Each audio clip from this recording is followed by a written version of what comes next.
9 de la mañana y 11 minutos. Seguimos avanzando aquí en la mañana del espectador, ahora con esta tertulia del jueves 17 de noviembre de 2016. Óscar Andrade, buen día, ¿cómo le va? ¿Qué tal? Buen día, ¿cómo andas? Bien. Bien, muy bien. Nos ha traído un pegotín, ¿cómo se llama esto? ¿Un sticker ahora? Bueno, sí, un adhesivo. Porque ahora le dicen banner a lo que antes eran las invitaciones. Sí. No te hagas el coso, no te hagas el coso. El Hay acoso distinto. es violencia. Hay distinto. Sí, hay distintos. Conciencia, acoso, violencia. Trabajemos por erradicarlo. Uruguay sin acoso, Zunca, PIT-CNT. ¿Tiene que ver esto con el incidente del otro día? Sí, en realidad con una campaña más gruesa, que es con una campaña contra la violencia en general y en particular contra la violencia contra la mujer. Que si bien es un problema de la sociedad que tiene múltiples aristas, desde la publicidad sexista, la lógica patriarcal, un conjunto de componentes, uno de los problemas es el acoso. Nosotros teníamos dos posibilidades de pararnos. Una, solamente diciendo es un problema de toda la sociedad. Se podría decir, hubo una muerte por violencia de género de un trabajador de la construcción y 18 que no en el año. Pero sería una forma también de excusarte en la general. Y nos parece que está bueno asumir una parte del problema. De hecho, nos reunimos con un montón de organizaciones que trabajan en el tema de violencia de género. Hay una idea de un plan con campaña de sensibilización. Es una de las cosas en las que nos parece que hay que trabajar. Además, en una industria que incorporó en los últimos 7 años cerca de 3.000 mujeres. Y que también nos ha ayudado a incorporar el tema de manera diferente. Hay una comisión de género trabajando en el sindicato, hay lógicas culturales que están muy naturalizadas que hay que cambiar, y me parece que está bueno que nos hagamos cargo de un poquito de eso. Bien, Graciela Bianchi, ¿qué tal? Buen día. Buen día, ¿qué tal? Con respecto a este tema, yo el otro día estaba escuchando a un dirigente del gas, creo que fue. No, del Zunca, perdón, con el problema que hubo justamente de la violencia de género, que un dirigente del Zunca totalmente despistado, y ustedes lo sacaron o renunció. ¿Qué departamento fue? ¿En Soriano? Río Negro. Y un dirigente decía una cosa que yo creo, del Zunca, que yo creo que de ese departamento, que le pegó justo a una cosa que lo dijo como al pasar, es que tenemos la mayor parte de los trabajadores que no terminaron primaria.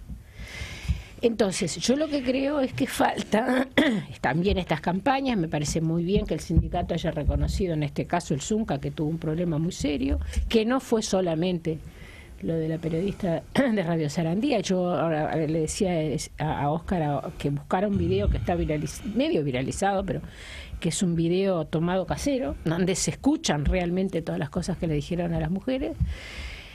Y que en definitiva pasa, yo seré obsesiva, pero pasa por la educación. Es decir, el problema es que se han perdido los límites del respeto y de la educación. Y no es una cosa que es un problema de violencia de género, es que al haber perdido a nivel educativo el respeto, la autoridad legítimamente respetada, configurada, y bueno, sí, los muchachos, y fue un dirigente del Zunca que dijo, referido al problema de la violencia, dijo, lo que pasa es que tenemos la mayor parte de los compañeros que no tienen terminada primaria, no lo digo yo. O sea, terminemos primaria, hagamos que nuestros compañeros estudien y que la terminen bien. Quiero saludar no que pasen sin saber decir buenos días. Quiero saludar a Eduardo Rubio, a Miguel Mansi, pero antes... Sí, muy breve. Dos cosas. Primero, el problema de la violencia de género y el acoso está en todos lados. Yo te puedo mencionar algunos parlamentarios que son famosos por esto. Famosos en los pasillos, parlamentarios, que son famosos en los pasillos, por su forma de trato hacia las mujeres. Ahora, pero sí, yo te puedo nombrar, pero no es el tema, porque en definitiva no elegimos ese camino. No elegimos ese camino de decir, miren, hay violencia de género en Carrasco, nosotros no elegimos ese camino. Lo segundo, lo de Fray Ventos, está bueno mirarlo todo, ¿no? Fue pública la circunstancia de una declaración infeliz de un compañero que siquiera interpretó lo que la obra había decidido en la mañana. En realidad la obra no decidió solidarizarse con nadie. También es cierto que ha pasado de ese mediados de octubre acá un mes y pico, y los hijos que quedaron huérfanos, hoy la mano que están recibiendo son de los compañeros de la construcción. La casa se la están haciendo trabajadores de la construcción, las circunstancias del sistema educativo. O sea, hay un componente posterior. El otro día conversaba con un periodista. Ojalá en todos los oficios pase eso, que nunca pase el feminicidio, pero que cuando pase haya un colectivo atrás que dé respuesta con la circunstancia que queda, que fue mucho menos notorio esto que la situación del feminicidio. Eduardo Rubio, ¿qué tal? Buen día. Buenos días, ¿qué tal? Un gusto estar acá como siempre. Nos salteamos un martes, andábamos por allá por el norte. Por el pago de Tacuarembó. Primero en Rivera y después Tacuarembó. Pero no, sobre esto, obviamente creo que tenemos como sociedad toda que trabajar en estos temas. Me parece muy buena la respuesta de los trabajadores de la construcción, pero creo que hay una tendencia a cargar las tintas sobre un sector. Saliendo del Uruguay, esto del acoso, la violencia, el sentirse con derecho a pisotear a otro, y sobre todo si es mujer, creo que está mucho más instalado en los sectores más pudientes, hasta más educados que en los sectores populares. Pongo un ejemplo internacional para no ir a ejemplos nacionales que los tendríamos. Miren lo que es Trump. Macri. Presidente. Macri salió a decir que le puedo decir de todo a una mujer y está bien. Y está bien. ¿No? Está. La mujer le gusta que le digas de todo, dijo Macri. Entonces, ahí la condena y el escándalo siempre es menor. Queda mucho más disimulado. Obviamente que supera esta situación con educación, con formación en valores, pero guarda con cargar las ¿Sabes qué dijo textual? Les gusta hasta que le digas qué lindo culo tenés, dijo Macri. ¿No? Fue un escándalo, ¿no? Un escándalo. Yo la verdad que el problema es la mujer. Sí, todo el mundo lo confunde. Fue un hecho público, ¿no? Don Miguel Mansi, buen día, ¿cómo le va? No, pues yo lo defiendo. Acabo de aprender algo nuevo. Esto es fantástico, la tertulia es muy nutritiva. La cosa es de derecha. Como la corrupción es de derecha. La clase de ricos. Mansi, ¿me permitís 2 segundos? ¿Me permitís 2 segundos? Silencio, por favor. Sí. A ver, vamos a ver. Sí, Graciela, por favor. No, a ver. Cortito. Ayer, que hasta los propios compañeros del Frente Amplio de Oscar sacaron la pata al lazo, el informe mayoría del tema de la investigadora se dijo que uno de los ejes fundamentales es que porque se estaba acosando, vaya la redundancia, acose por ser mujer. Estamos llegando a unos límites de locura. ¿Quién le respondió? Se lo respondió Pozzi. Y vos también, por supuesto. Y Pozzi se lo respondió y dijo, no, a mí eso no me representa. Y vos, cierto, se lo dijiste, pero yo me refiero a la gente del frente. A la helada, yo soy mujer y digo, basta, déjenme tranquilo. Ahora sí, por favor, disculpe la interrupción. Acá te he dicho paso. ¿Sí? Ya está. ¿Te imaginas?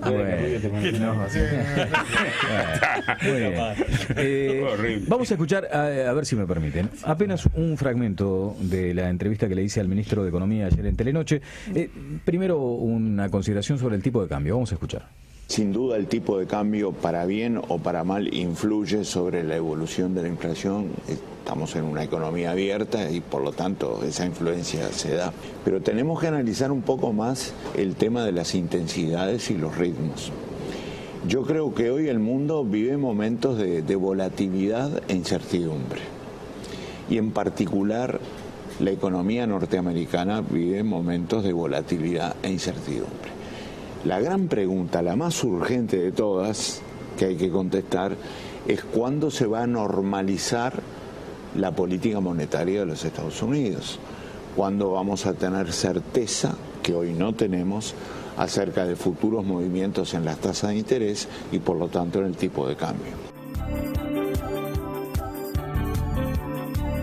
Bien, a ver, Seba, si podemos saltearnos el audio número 2 y nos vamos al 3, donde allí menciona que hay solidez en la economía y que por lo menos se insinúan algunas señales alentadoras. Escuchemos a Astori. La sólida posición del país y la confianza que despierta es un activo que tiene mucho que ver con todo el funcionamiento económico, que además nos está mostrando desde el punto de vista macroeconómico una inflación en descenso, lo cual es muy importante. Son 5 meses consecutivos de descenso de la inflación y eso para el equilibrio general del país desde el punto de vista económico es muy importante. Y ahora simplemente me responde a una pregunta que estaba contenida en un informe de Deloitte. Si lo peor ya pasó, a ver qué respondía Astori. Bueno, es una frase fuerte esa, que a mí me gustaría suscribirla. Voy a ser un poco más cuidadoso, si ustedes me permiten. Tenemos indicios de mejoras, indicios que tienen que ver, en primer lugar, con la confianza. En economía la confianza es absolutamente fundamental. Por suerte, Uruguay es un país en el que se puede confiar y basta salir al exterior para comprobar el grado de confianza que despierta el país en el exterior. Y lo hemos podido demostrar no solo con la llegada de inversión del exterior al país, sino en todas las colocaciones financieras que ha hecho el Uruguay en los grandes mercados internacionales. Bueno, parte de la entrevista que le hice a Astori ayer en Telenoche. Ahora sí comienzo con usted, Miguel Mansi. A ver, todos deseamos que al país le vaya bárbaro, le vaya bien en todas sus dimensiones. La reflexión es que este hombre de Astori es el mismo que se han comido tantos goles en contra, ¿no? Entonces, los testimonios de Astori no parece ser el funcionario mejor informado de este gobierno. En general, la guerra o se la pasan por arriba del jopo, ¿no? No está muy informado ni lo que pasa en su casa. Este fue el que tenía gente en negro en la bancada de diputados de su sector. Este fue el que se comió Pluna. Este fue el que se comió ANCAP. Entonces los dichos de Astori, este es el que dijo que no iba a modificar las pautas, este es el que antes había dicho que no iba a haber aumentos impositivos. Entonces los dichos de Astori, yo qué sé, a mí ni me van ni me vienen demasiado. Yo estoy en la calle, como estamos todos acá, vinculados a múltiples actividades. Yo soy uno de esos que dice Vergara que lo de platitos chinos. Yo tengo 15 platitos chinos dando vueltas y tengo que moverme como un animal para que no se me caiga ninguno. De manera que estoy en contacto con un montón de realidades. La realidad está complicada, ¿no? La calle está complicada, el mercado está frío, ¿no? Tibio tirando a frío, hay muchas incertidumbres respecto a la temporada. Lo podrá decir Oscar Andrade vinculados a actividad, cada uno de ustedes sabe lo que está más cerca.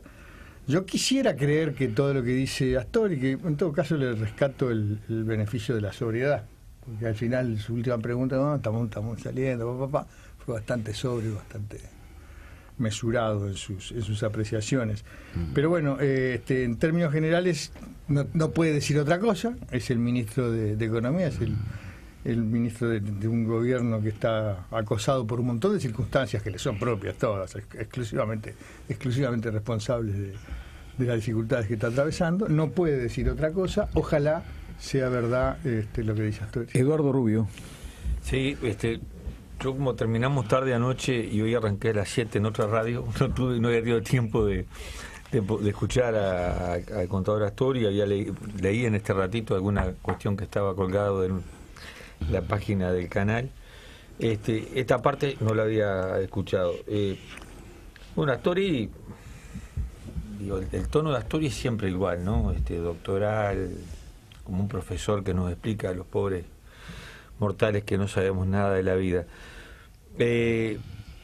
Yo creo que la inflación de Astori no es la misma que vivimos todos, ¿no? Porque allí hay un juego también con las cifras, ¿verdad? Pero todos sabemos que el que consume lo básico y que le da para consumir solo lo básico es el más castigado por la situación que estamos viviendo. El costo de los alimentos, el costo del transporte, de la vivienda, son temas que hablan de otra inflación que es la que maneja Astori, en la que me parece que ahora con el despegue del dólar también va a modificar, aunque UTE ya anuncia la rebaja de fin de año para poder planchar las cuentas y ahí también incidir sobre lo que son los ajustes salariales y todo eso. Es como una trampa permanente que nos hacemos. La situación económica está difícil, el tema del empleo está siendo un tema cada día más sentido por la gente. Yo recorrí ahora Rivera, Tacuarembó, en ambos lados fue la cuestión que más nos pegó en las preguntas y en las inquietudes de la gente. Y después, bueno, me quedo con la frase final porque creo que ahí sí hay una Astori que corrige un poco todas las veces que nos encontramos cuando nos llamó a los partidos para presentarnos los primeros proyectos de ley del gobierno, después las perspectivas, después el presupuesto, donde planteó un Uruguay en el que nada de lo que anunció se cumplió, en ningún plano de la economía. Esta moderación en sus pronósticos me parece que va en línea más con lo que va a pasar en el Uruguay, más allá de nuestra voluntad, que lo que a veces nos dicen como el Uruguay del primer mundo en el que estamos viviendo. Graciela Bianchi. Con respecto a la economía. Sí, y a las manifestaciones del ministro. En general. Sí. Bueno, yo con respecto a la economía me afilio a lo que se ha dicho hasta ahora. Yo vivo acá en el Uruguay, mis hijos son profesionales. Uno de ellos vinculado por ser escribano al mercado inmobiliario en el sentido de las escrituras, está planchadísimo. los precios en dólares han bajado un poco, pero se aumentan en unidades indexadas, se paró la inversión argentina, era obvio que iba a pasar, no solamente por el tema de Macri y sus intentos en Argentina de cambiar las directivas económicas, lo cual no me pronuncio porque Agata sea acá, de lo que está pasando acá. Pero evidentemente ya se está sintiendo, y el tema que ha tenido suerte hasta ahora Astori, que la Reserva Federal no ha aumentado las tasas de interés ni el dólar, eso lo sabemos todos, no es necesario ser economista. Pero a mí me preocupan las otras manifestaciones de Astori, porque total, yo escuché una Astori antes de la dictadura, antes de Diario 30, en la 30, y resulta que Astori no tiene que ver. Pero está, el mundo cambia, es bueno que lo acepte, pero que lo diga. A mí me preocupa lo que él dijo con respecto a la investigadora de regasificador. Eso sí, porque el resto ya está. Me preocupa porque si hay una persona que ha pedido credibilidad en el Uruguay, ha sido él. Y no me refiero solo a la economía, porque yo en el año 2009 voté a Mujica. Lo voté al Frente Amplio y voté a Mujica. Errores de juventud. Bueno, sí, no era tan joven. Pero en el fondo lo que tenía era, en el fondo y en el frente, lo que tenía era confianza, y voté a los sectores moderados, como lo llamo yo, Frente Libre Sereño, lo que quiera, nunca estuve afiliada. Pero digo, ¿por qué? Porque nosotros teníamos en Astori, por lo menos, la confianza de que no se iban a hacer las locuras que hizo Mujica, porque a Mujica lo conocíamos todos, y no obstante ello le dimos una oportunidad. Y se llevaron puesto todo, frente a la cara de Astori. Pero porque no se dio cuenta, no, porque no le interesa, porque el pacto funciona. Porque en definitiva, él sabía lo que estaba pasando. Perfectamente. Y si no sabía, peor. Porque era vicepresidente de la República, el que manejó el equipo económico siempre, desde el 2005 para acá. En consecuencia, creo que, yo se lo dije a él personalmente, cuando yo le fui a avisar que me iba del Códice, ¿sabes que te vas a convertir en un cadáver político? Porque esta cosa de indefinición que tenés, esta cosa que vos sabés muy bien, digo, que todos lo sabíamos, que Sereñi confiaba en vos para el control del Frente Amplio, en el sentido que por lo que se fundó, y vos entregaste el Frente Amplio, lo entregó.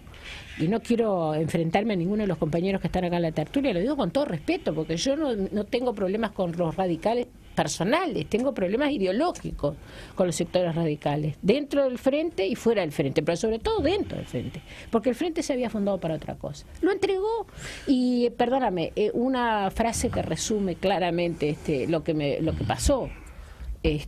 Yo lo nombro siempre y después se enoja, pero como no tengo problema, cuando yo me iba y le dije, además de Astori, a mi amigo Esteban Valente, le dije, me voy, no aguanto este gobierno de Mujica, se la que larre. Me dijo, no, mirá que Mujica cambió. Ah, mirá, Mujica cambió. El tema no será que los deja hacer negocios. Así que vamos a dejarnos de eufemismo y de mentiras. A la gente hay que decirle la verdad, y que después decida. Óscar Andrade. Sí, a ver, yo creo que está bueno ir a una discusión lo más profunda acerca de si existieron cambios en términos de resultados económicos en los últimos 10 o 12 años en el país. Y yo creo que es indiscutible que ha habido resultados en la economía, claros resultados de la economía. Primero, en términos del crecimiento de la economía. Uruguay tomó un conjunto de medidas que durante un tiempo largo fueron incorporadas como medidas que potencialmente corrían la inversión, del tipo convocatoria a la negociación colectiva, libertades sindicales, procesos de ampliación de derechos en materia de seguridad social, indiscutibles. O sea, Uruguay es el país que más avanzó en materia de seguridad social en la última década. Solo con bueno, es el único país de América Latina que reformó la seguridad social para achicar los años para acceder a la jubilación, otorgarle a la mujer 1 año por cada hijo que tiene, o ampliar el seguro de desempleo 1 año para el mayor de 50 años, o ampliar al triple la cobertura de subsidio por enfermedad. Todas estas medidas, en términos del consenso de Washington, eran miradas como medidas que, en tanto mayor inversión social del Estado, que las teorías neoclásicas la colocan como un problema irresoluble para la economía, correrían la inversión. Sin embargo, la inversión pública y privada sumada pasó de representar un 12% del producto a alcanzar un nivel histórico para el país de un 22% del producto, y es lo que explica que pasáramos de 900.000 puestos de trabajo a 1.600.000 puestos de trabajo. Una segunda reflexión en la economía es que pasamos de un nivel de informalidad superior al 40% a un nivel de informalidad que es menor al 25%. El proceso de formalización del trabajo en el Uruguay es el más intenso de la vida económica, y en una circunstancia donde el salario real es el que más creció en América Latina, y sobre todo el salario mínimo, y tenemos ahí muchísimo todavía para hacer, pero recuperó la participación del salario en el ingreso nacional bruto disponible, pasó de un 24% a un 33% en este periodo, y que también tuvo componentes en todos los indicadores de índice Gini, que los que miden el problema de la desigualdad del ingreso avanzan la desigualdad del ingreso. Yo creo que está bueno que hagamos una reflexión sobre los resultados económicos, mirando todos los resultados económicos. Me parece que es una reducción que nos envidiarían los jíbaros, pensar que analizar una década de resultado económico se tiene que ver con la funcionaria de los ricos. Ahora, una segunda reflexión. Es cierto que los números en estos 2 años cambiaron, pero cambiaron radicalmente en la región. Todos los indicadores que proyectaban la economía brasilera en el año 2014-2015 daban que la economía brasilera podía bajar 3 décimas. Tuvo un retroceso del PBI histórico, una crisis además institucional. Bueno, esta semana vimos entrar una horda de fascistas al Parlamento en una situación dramática desde el punto de vista del problema institucional que sufre Brasil, que acá hace poco se desconocía, ¿no? Tenemos una situación de drama en Brasil. Bueno, lo de Argentina, terrible. La historia económica del Uruguay jamás atravesó una circunstancia como esta, de crisis y recesión en la Argentina y Brasil, de devaluación en la Argentina y Brasil, sin entrar en crisis profunda. Es la primera vez en la historia económica del país que Uruguay tiene, en el marco de esta circunstancia, un crecimiento moderado. Es la primera vez. Bueno, hay fortalezas que fueron construidas desde el punto de vista económico para atravesar esa situación con esos impactos. Entonces, bueno, las reformas con respecto al Banco Central, las reformas con respecto al sistema financiero, las reformas con respecto al funcionamiento del Banco República, hay un conjunto de planteos. Las reformas con respecto al tema de las reglas de juego han sido importantes, seguramente insuficientes, pero permitieron transformaciones que creo que son importantes. Después las podemos pensar, las transformaciones económicas, área por área. Y estaría bueno que discutiéramos cuáles fueron las transformaciones económicas, por ejemplo, en el sector de citrus, cuáles fueron las transformaciones económicas en el sector de la lechería, cuáles fueron las transformaciones económicas, por ejemplo, en el sector de la ganadería. Claro, ¿se hizo la revolución socialista? No, ni de cerca. Ahora, que ha habido un proceso de desarrollo económico con mejor distribución de la riqueza y con más democracia es indiscutible. Bien. Vamos a dar una pausa. Nos vamos, dejamos a Oscar solos. Vamos a una pausa y luego estaremos considerando este asunto de coyuntura estricta, ¿no? Que tiene que ver con la regasificadora. Luego de la pausa aquí en La Mañana del Espectador.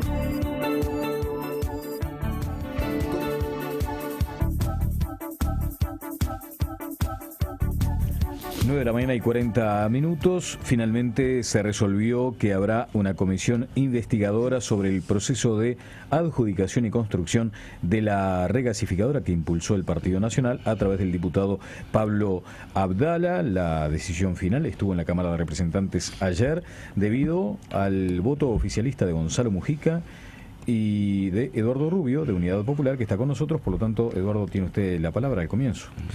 Bueno, sí, primero un par de reflexiones, porque Oscar metió un montón de cosas que creo que por lo menos puntear o contextualizarlas, ¿verdad?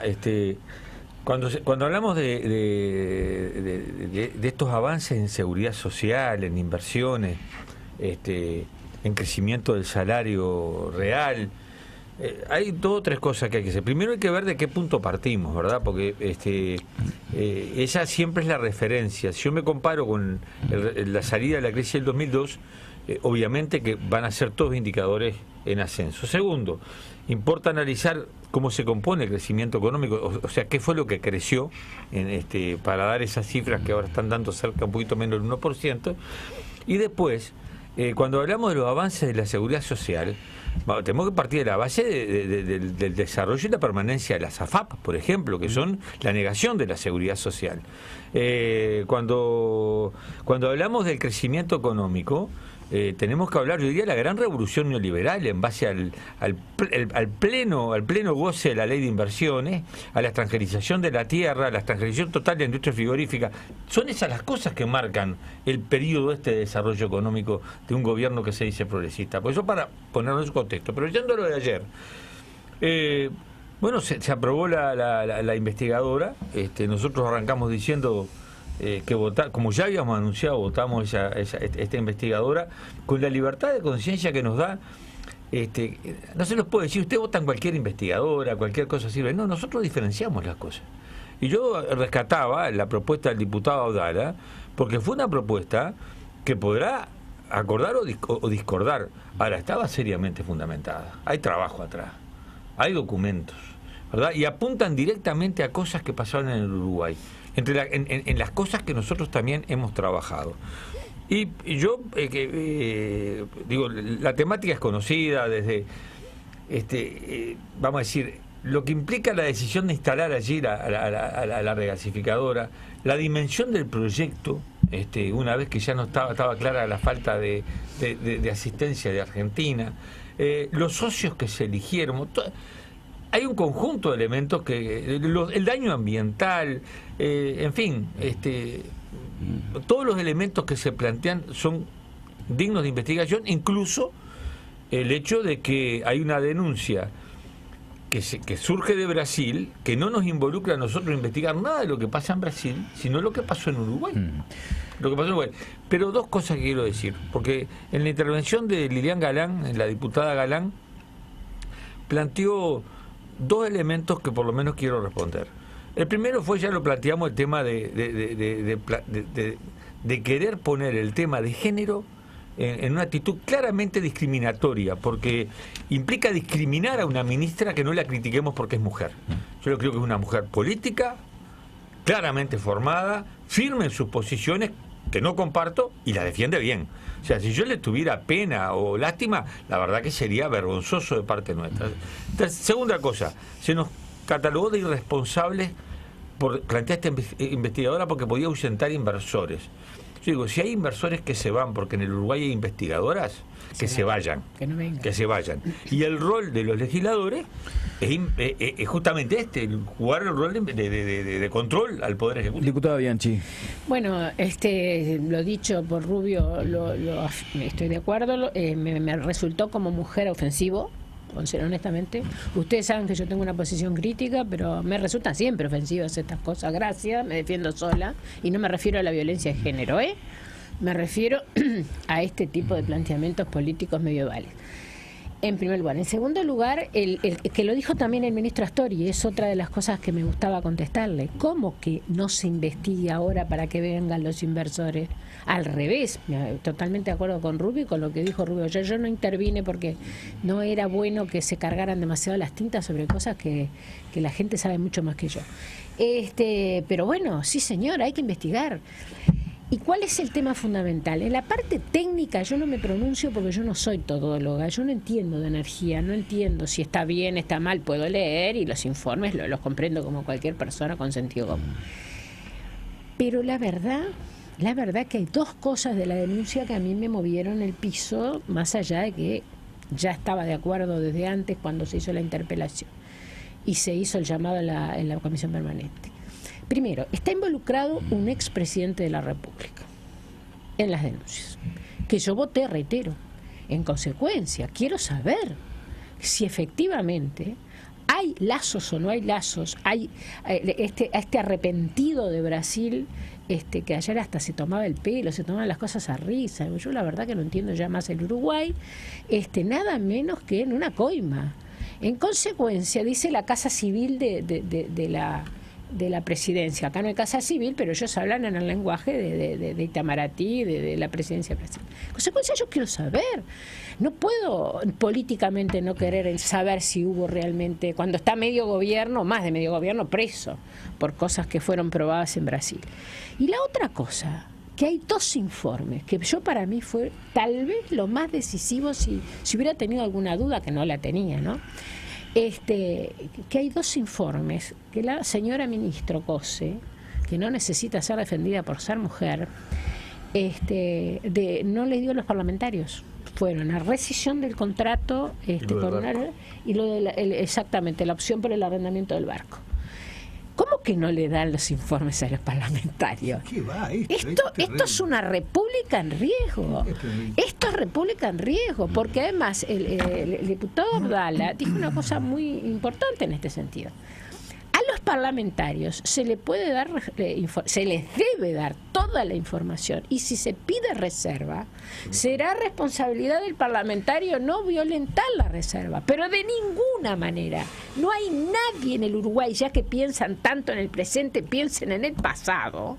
Ningún líder en ninguna época, salvando la dictadura, obvio, eso no es democracia, le niega al Parlamento y dicen que son documentos que los parlamentarios no podemos conocer. Bien. Eso solo, fuera de todas las demás consideraciones, amerita. Gracias, Graciela Miguelman, ¿sí? La investigadora. No puedo dejar de estribar en lo de Óscar Andrade, que es un buen alegato antes de la tanda anterior, dándonos todas las cifras, ¿no?, de la última década. Pero las cifras no se comen, compañero Andrade.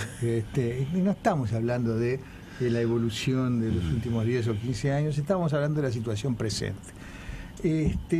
Y además de que las cifras no se comen, quiero decir una cosa que me parece importante, no me complace lo que voy a decir, y ustedes inmediatamente van a reconocer que hay algo de verdad en lo que digo.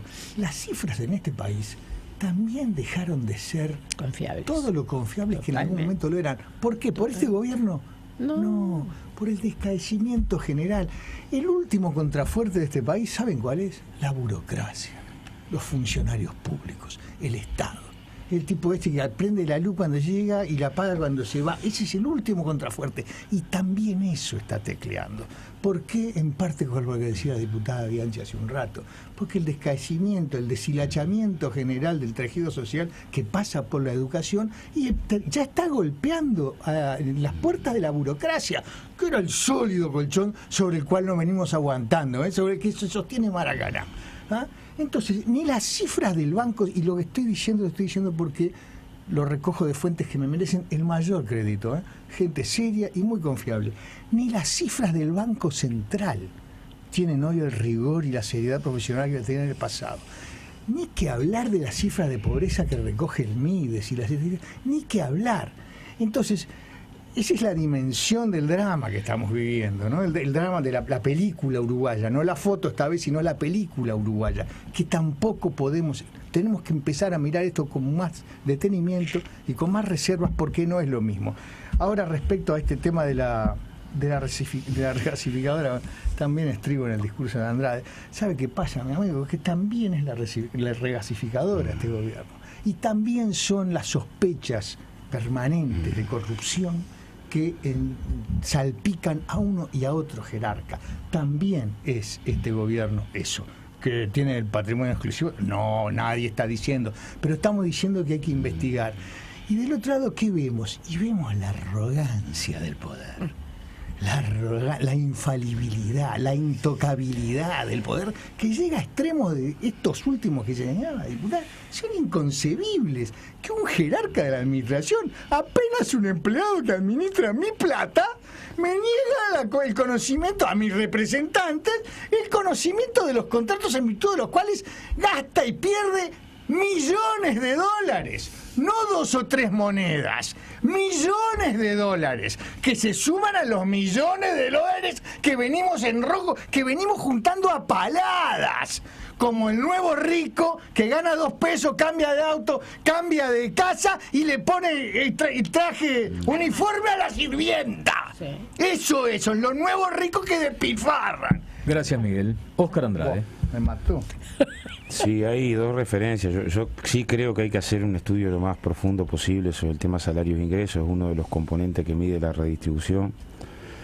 Nosotros informamos ayer que valor bruto menos insumo, en la industria de la construcción el salario pasó de un 22% a un 37,5%, y eso implica que una categoría de ingreso hoy supere los 30.000 LIC, y que implica una discusión del punto de vista si eso es un cambio o no es un cambio. Después se valora o no como un cambio, una transformación. Segundo componente, A ver, el que las cifras no se comen, y que lo diga Mansi, que batió récord de niños con dificultades psicomotrices por baja alimentación en el último gobierno del Partido Colorado, lo tiene que haber aprendido de la peor forma, ¿no? O sea, es claro. Ahora, a mí me tocó participar con Abdala de la negociación por la recesión anticipada del contrato de los trabajadores de la regasificadora. Y es un legislador que respeto mucho, además tengo amistad con Abdala. Pero él sostuvo durante meses una determinada mirada, estudió mucho el tema, claramente estudió mucho el tema, y llevó adelante una interpelación el año pasado con un supuesto que para el Estado era incobrable los 100 millones que debiera, y lo dijo en todos lados, entra cualquier candidato, en todos lados sostuvo que el punto de partida del Estado es que había negociado de tal mal forma con la multinacional que tenía un componente incobrable.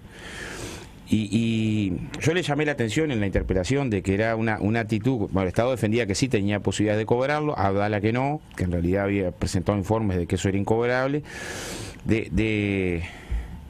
también de la oportunidad política, porque a ver, el Estado está en litigio con una transnacional acerca de un cobro de una partida por no haber culminado las obras. Y en medio de que el Estado está en litigio, el parlamentario sale a defender con ferocidad de que la multinacional tiene razón en el litigio, ¿no? Con ferocidad, en todos los terrenos donde fue, dijo es incobrable por tal cláusula, por tal otra. Claro, tuvo mala suerte, que es que la semana previa a la interpelación, es como que compres un circo y te crezcan los enanos, se cobró el aval. Entonces quedó una posición muy incómoda cuando fue a interpelar, porque en realidad uno de los corazones de la interpelación, que era con los activos que están bajo el agua, me dejás terminar más. Uno de los componentes que sostuvo como elemento principal era ese. La interpelación duró horas.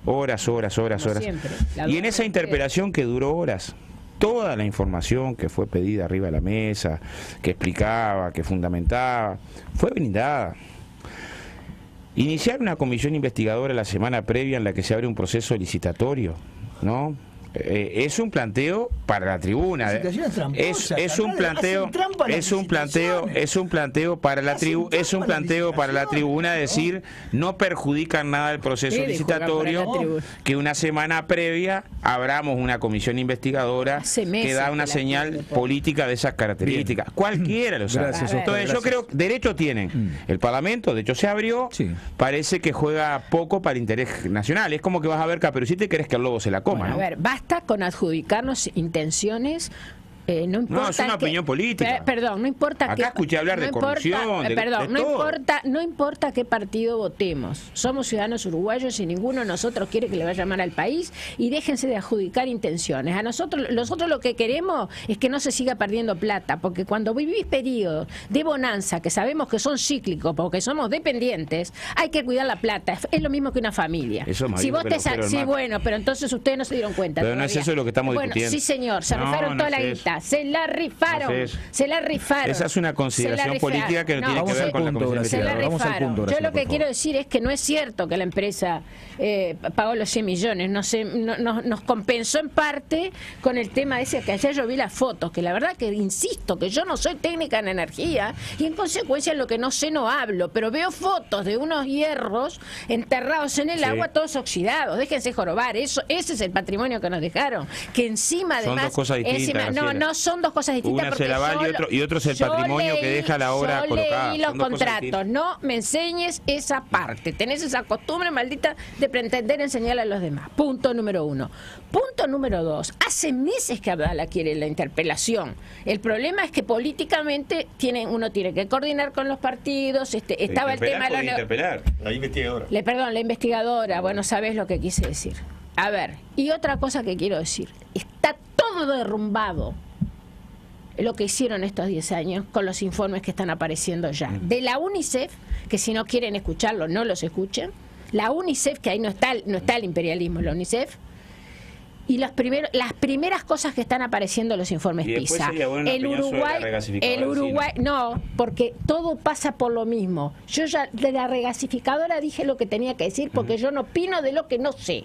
Opino de lo que me sacaron y de lo que veo que se perdió. Mi compañero Cerámica Olmo le significa un ahorro de 40. ¿Me dejas terminar? ¿Me dejas terminar? Vamos al punto, Graciela, brevemente porque se nos termina el tiempo. Rápido, no, pero quiero decir esto. Todo ese discurso se derrumba, ya aparecieron los primeros resultados PISA. Inequidad se multiplicó por 2 en el acceso a la educación de calidad. Anda haciendo sticker de acoso que si no tenés educación se terminó el país.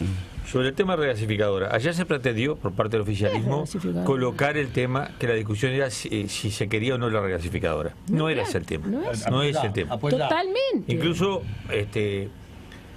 ahí salió un documento que todos los partidos que estaban en el periodo anterior acordaron, no nos toca a nosotros ese acuerdo, impulsaron una regasificadora. Entonces esa discusión no estaba planteada. No. Lo que queremos investigar es qué pasó con esta, ¿no? Nosotros, y esto sí me hago cargo, desde que se cayó Argentina y quedamos solos con los 10 millones de metros cúbicos por día, dijimos esto es un disparate. Y eso no quiere decir que no entendamos y estemos convencidos que utilizamos el gas, hay que ver de qué forma. Pero ese proyecto era un disparate, fue lo que se cayó, fue el desastre. Y además, ¿por qué hay que investigar? A mí me asombra los tiempos políticos. Estamos hablando de que, por ejemplo, Gas Sayago fue una empresa de élite, con sueldos por arriba del presidente de la República, sin haber hecho nada. Nos quedamos con el pozo en el oeste de Montevideo.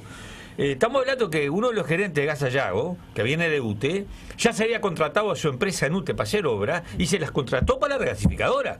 ¿No hay que investigar eso? ¿Eso está bien? ¿Eso es ahuyentar a los inversores? Por favor. Y después cosas que me asombraron, ¿verdad? Porque ayer el diputado Sánchez al final reivindicó como clásicamente la palabra santa un informe del estudio Posadas y Vecinos. Yo no puedo creerlo. Vamos a hacer un homenaje a Hugo Coll en estos días. Y yo estoy buscando aquella memorable gestión de Hugo Coll cuando el caso Color de Melo, en el que se involucraba directamente a este estudio de las cosas menos claras que hay en el Uruguay. Entonces, si ese es el informe con que el Frente Amplio me quiere convencer que no pasa nada, arrancamos mal. Quédese en el Zunca, Andrade, ¿no? El Zunca que está bárbaro, si usted es un gran dirigente sindical. A mí me da sorpresa que la oposición hable de educación y le pagaban 5.000 pesos por mes un maestro. Me genera una enorme sorpresa. Usted habla lo que quiere. Una enorme sorpresa. Pero bueno, que se hagan cargo. Fíjate los resultados. Yo no haría. Si tengo esa mochila que defender, no lo haría. Es la pura verdad. Es la pura verdad. Vamos a dejar que redondee Mansi, por favor, y nos vamos. Es la pura verdad lo que dijo al principio Eduardo Rubio. No estamos acá hablando de la conveniencia no de regasificar, de la necesidad de gas, estamos hablando de un proceso especial, particular, donde las irregularidades estallan, revientan en la cara. Son granadas que les revientan en la cara a quien las intentó activar. Y digo yo, para contextualizar, la regasificadora ni siquiera es una herencia maldita del Frente Amplio en su conjunto.